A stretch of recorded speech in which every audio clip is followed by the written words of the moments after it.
समय सन 1966।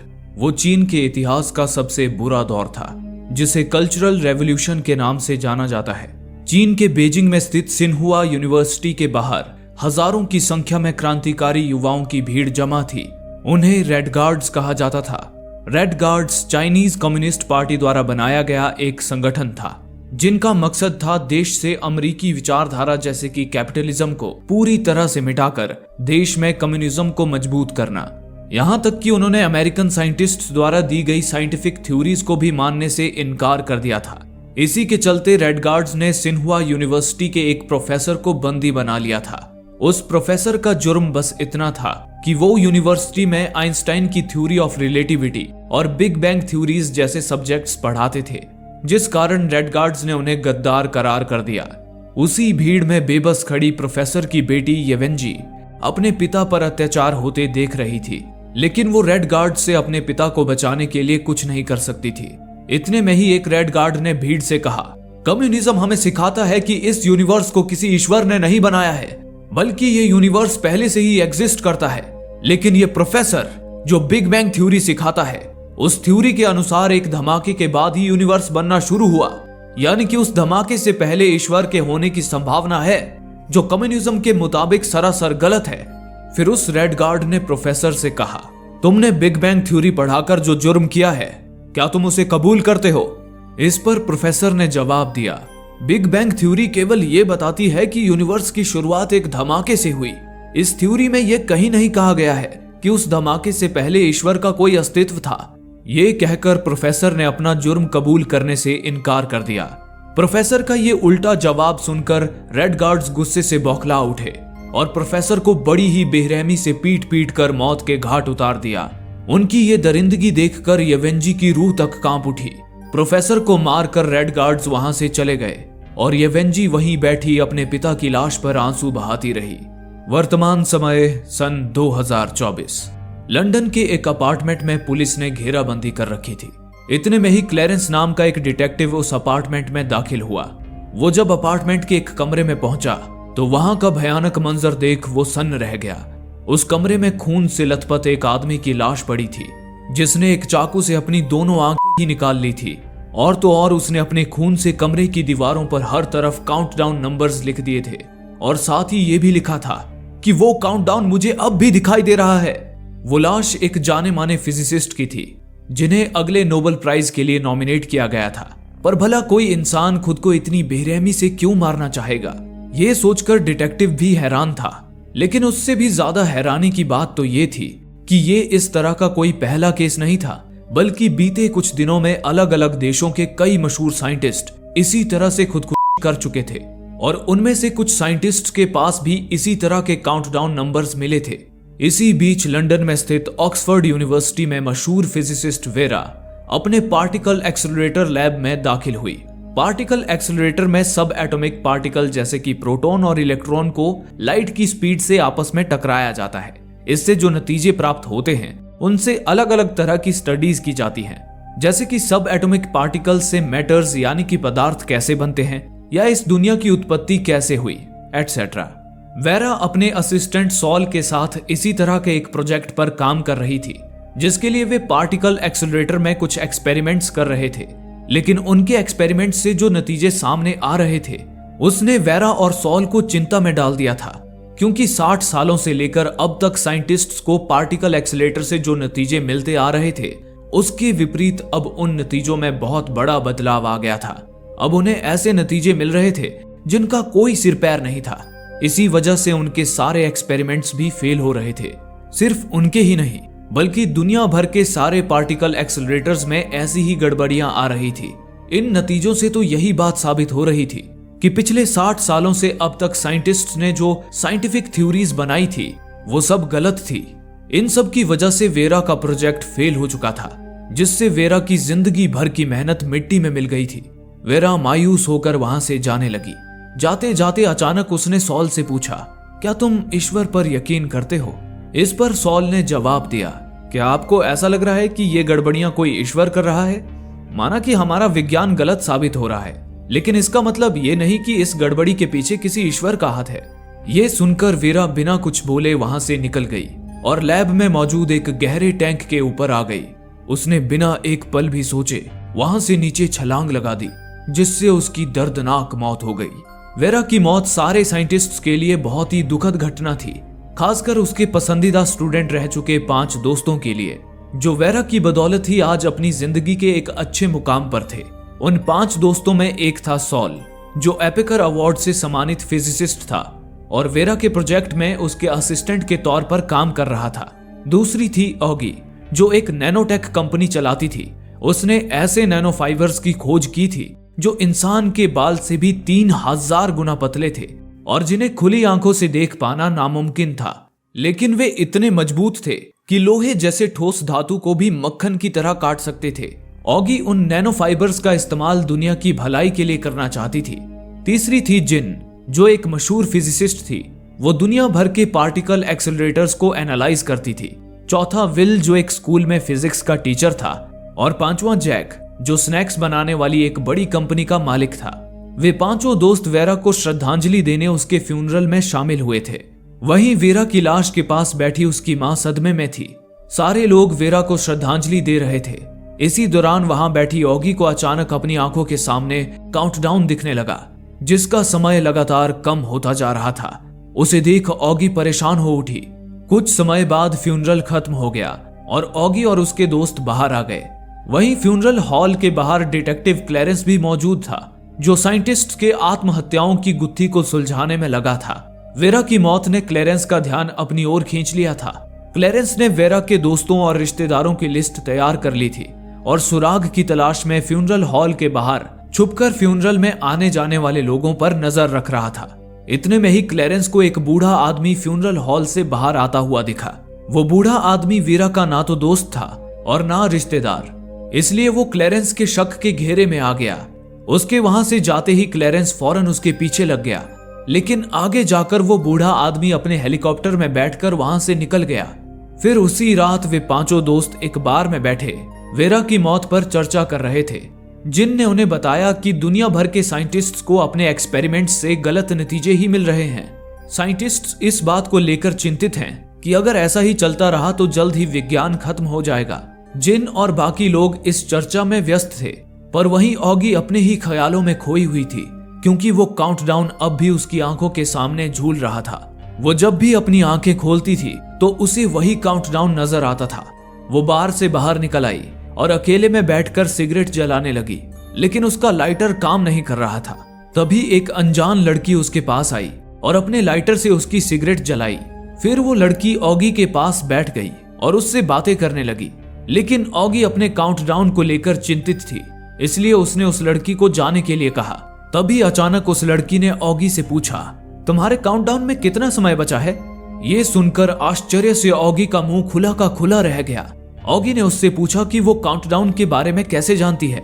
इस पर उस लड़की ने ऑगी के सवाल को पलटते हुए कहा, अगर तुम चाहती हो कि वो काउंटडाउन बंद हो जाए तो तुम्हें इसी वक्त नैनो फाइबर बनाने का काम रोकना होगा और अपनी कंपनी को भी हमेशा के लिए बंद करना होगा।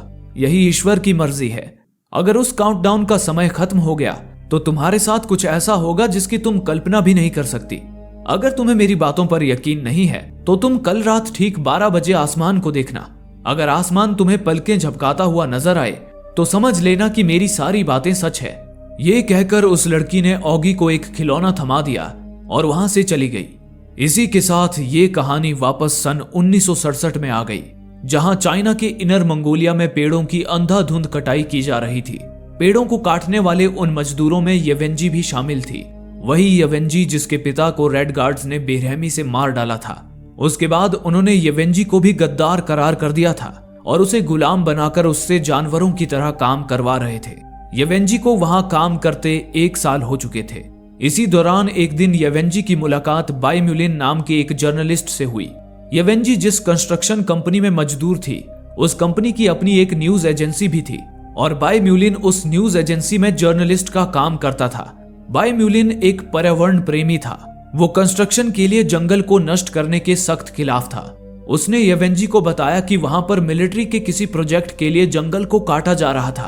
उन पहाड़ियों पर मिलिट्री का एक खुफिया बेस था।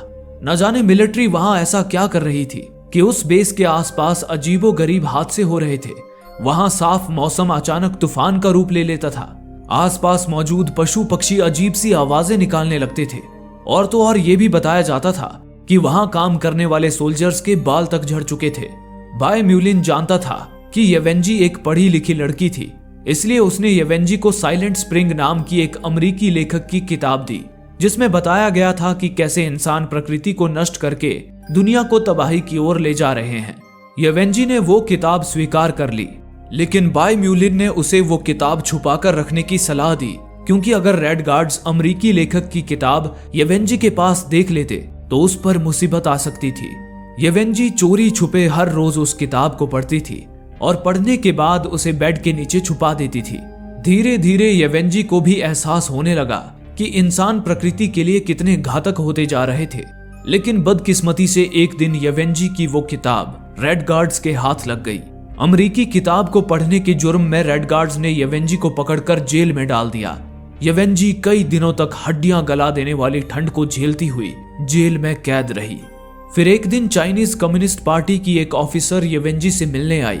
उसने येवेंजी से कहा, तुम्हारे पिता की तरह आज भी कुछ प्रोफेसर्स कम्युनिज्म के खिलाफ जाकर अमेरिकन साइंस पढ़ा रहे हैं। हालांकि हमारे पास उनके खिलाफ कोई सबूत नहीं है, लेकिन अगर तुम ये गवाही दो कि वे प्रोफेसर्स तुम्हारे पिता के साथी हैं, तो बदले में मैं तुम्हें जेल से रिहा करवा दूंगी। लेकिन येवेंजी ने उनके खिलाफ झूठी गवाही देने से इनकार कर दिया। यह सुनकर वो ऑफिसर गुस्से से भड़क उठी और येवेंजी पर ठंडा पानी डालकर वहां से चली गई। येवेंजी कड़कड़ाती ठंड के कारण बेहोश हो गई।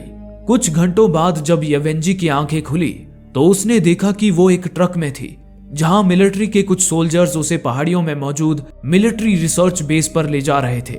ये वही रिसर्च बेस था जिसके बारे में बाय म्यूलिन ने बताया था कि वहां अजीबोगरीब घटनाएं होती थी। रिसर्च बेस के गेट पर पहुंचते ही येवेंजी की मुलाकात मिलिट्री के कमांडर और चीफ इंजीनियर से हुई। दरअसल येवेंजी अपने पिता की तरह एस्ट्रोफिजिक्स की एक होनहार स्टूडेंट रह चुकी थी। कमांडर और चीफ इंजीनियर उसकी काबिलियत से काफी ज्यादा इंप्रेस थे, इसलिए वो उसे अपने मिलिट्री रिसर्च बेस में काम करने का एक मौका देना चाहते थे। लेकिन वहां की जाने वाली रिसर्च बहुत ज्यादा गुप्त होती थी, इसलिए उन्होंने येवेंजी के आगे ये शर्त रखी कि एक बार जो येवेंजी बेस के अंदर गई तो कभी बाहर नहीं आ पाएगी। उसे अपनी पूरी जिंदगी रिसर्च बेस पर ही बितानी पड़ेगी। इस पर येवेंजी ने भी सोचा कि जेल में मरने से तो अच्छा है कि वो अपनी बाकी की जिंदगी यहाँ रिसर्च करते हुए बिताए। यही सोचकर येवेंजी ने उनकी शर्त मान ली और रिसर्च बेस के अंदर चली गई। इसी के साथ ये कहानी एक बार फिर अपने वर्तमान समय में आ गई, जहां लंदन में स्थित स्ट्रेटेजिक इंटेलिजेंस एजेंसी के हेडक्वार्टर में डिटेक्टिव क्लैरेंस साइंटिस्ट की आत्महत्याओं की गुत्थी को सुलझाने में जुटा हुआ था। क्लैरेंस ने अब सुराग की तलाश में ऑगी और उसके चारों दोस्तों पर कड़ी निगरानी रखनी शुरू कर दी थी। साथ ही वो वेरा के फ्यूनरल में आए उस बूढ़े आदमी की भी छानबीन कर रहा था। इसी दौरान क्लैरेंस को उसके बॉस वेड का कॉल आया। वेड स्ट्रेटेजिक इंटेलिजेंस एजेंसी का चीफ था। वेड ने क्लैरेंस से पूछा, क्या तुम्हें वेरा के फ्यूनरल में आए उस बूढ़े आदमी की कोई खबर मिली? इस पर क्लैरेंस ने उसे बताया, उस बूढ़े आदमी का नाम इवांस है और वो एक बड़ी ऑयल कंपनी का मालिक है। फ्यूनरल से निकलने के बाद से ही हम सैटेलाइट कैमरे से उस पर नजर रख रहे थे। हमने उसे अटलांटिक ओशियन की ओर जाते देखा, लेकिन फिर अचानक हमारे सैटेलाइट में ही खराबी आ गई, जिस वजह से इवांस हमारे हाथ से निकल गया। ये सुनकर वेड को ताज्जुब हुआ कि उनकी सैटेलाइट अचानक कैसे खराब हो सकती थी। तभी क्लैरेंस ने वेड को एक और आश्चर्यजनक केस के बारे में बताया। उसने बताया कि हाल ही में ईरान में भी एक साइंटिस्ट ने खुदकुशी की है, लेकिन खुदकुशी करने से पहले उसने एक अजीब सा हेलमेट पहना था। इस पर वेड ने क्लैरेंस को जल्द से जल्द उस हेलमेट के बारे में पता लगाने का आदेश दिया। इसी दौरान दूसरी ओर वेरा के उन 5 स्टूडेंट्स में से एक, जिन वेरा के घर आई हुई थी, इस मुश्किल घड़ी में वो वेरा की माँ का हौसला बढ़ा रही थी। बातों ही बातों में जिन ने वेरा की माँ से पूछा। वेरा ने मरने से पहले सॉल से एक सवाल पूछा था कि क्या वो ईश्वर पर यकीन करता है। क्या आप जानती हैं कि वेरा ने ऐसा सवाल क्यों पूछा होगा? इस पर वेरा की माँ ने कहा, पता नहीं वेरा ने ऐसा सवाल क्यों पूछा, क्योंकि हम लोग तो साइंटिस्ट हैं, हम ईश्वर पर यकीन नहीं करते। इसके बाद जिन ने वेरा की माँ से पूछा, क्या वेरा के मरने से पहले आपने उसके साथ कोई अजीब बात होती देखी थी? इस पर वेरा की माँ ने जिन को एक हेलमेट दिखाया।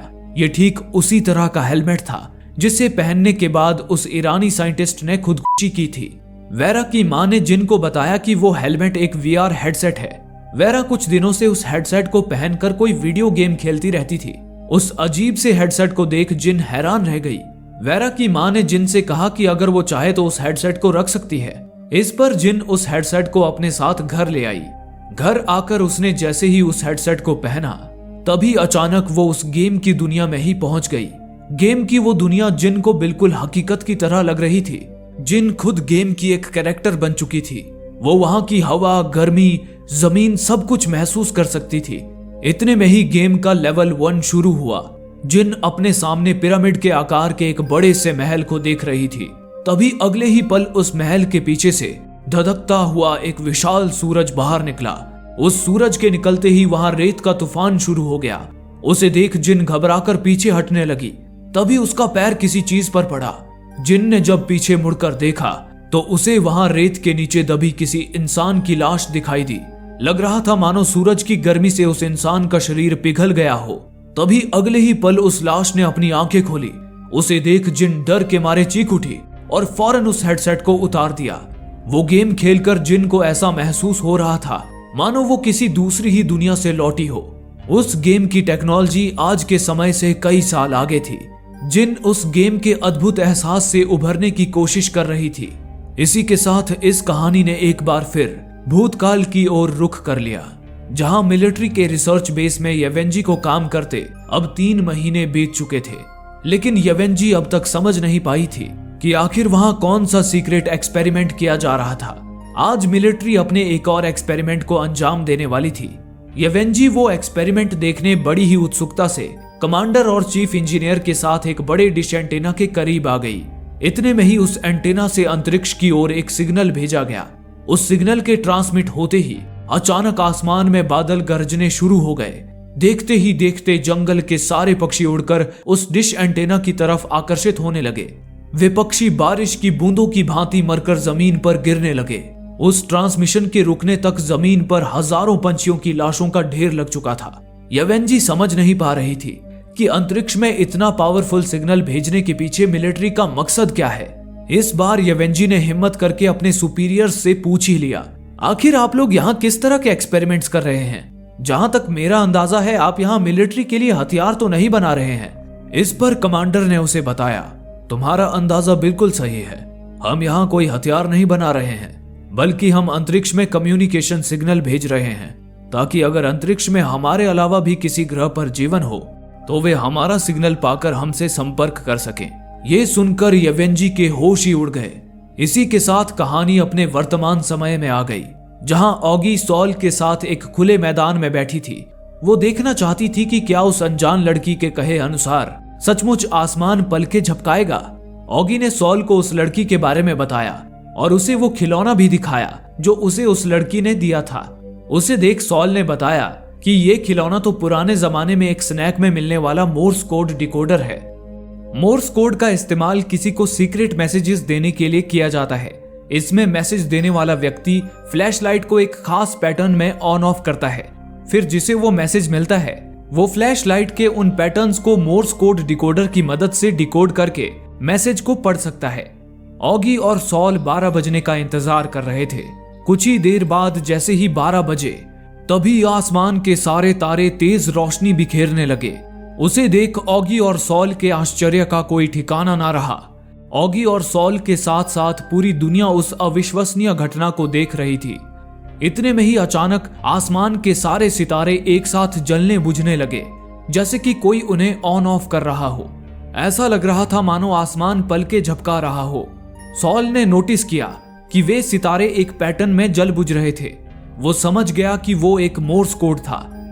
सॉल ने ऑगी को बताया कि ये मोर्स कोड असल में कुछ नंबर्स बता रहे हैं जो हर सेकंड घटते जा रहे हैं। वो नंबर्स थे 10, 34, 06, 5, 4, 3, 2, 1। ये सुनकर एक पल को ऑगी की सांसें तक थर्रा उठी, क्योंकि वो नंबर्स कुछ और नहीं बल्कि ऑगी की आंखों के सामने झूल रहे काउंटडाउन के नंबर्स थे, जिसका समय लगातार घटता जा रहा था। ऑगी डर से कांपती हुई उन नंबर्स को देखती रही और इसी के साथ ये एपिसोड यहीं समाप्त हो गया। आखिर वो कौन है जो आसमान के सितारों को भी जलाने बुझाने की ताकत रखता है? आखिर काउंटडाउन का समय खत्म होने के बाद ऑगी के साथ क्या होने वाला है। और अब तक जिस विज्ञान की बदौलत इंसान ने समुद्र की गहराइयों से लेकर अंतरिक्ष की ऊंचाइयों तक अपने पैर पसारे थे, वो विज्ञान अचानक गलत कैसे हो रहा है? क्या इससे ईश्वर का कोई ताल्लुक है? जानने के लिए देखना ना भूलें रहस्यों से भरी इस कहानी का अगला एपिसोड। कहानी का अगला एपिसोड आपसे मिस ना हो, इसलिए चैनल को सब्सक्राइब करने के बाद नोटिफिकेशन बेल को जरूर प्रेस कर लें। धन्यवाद।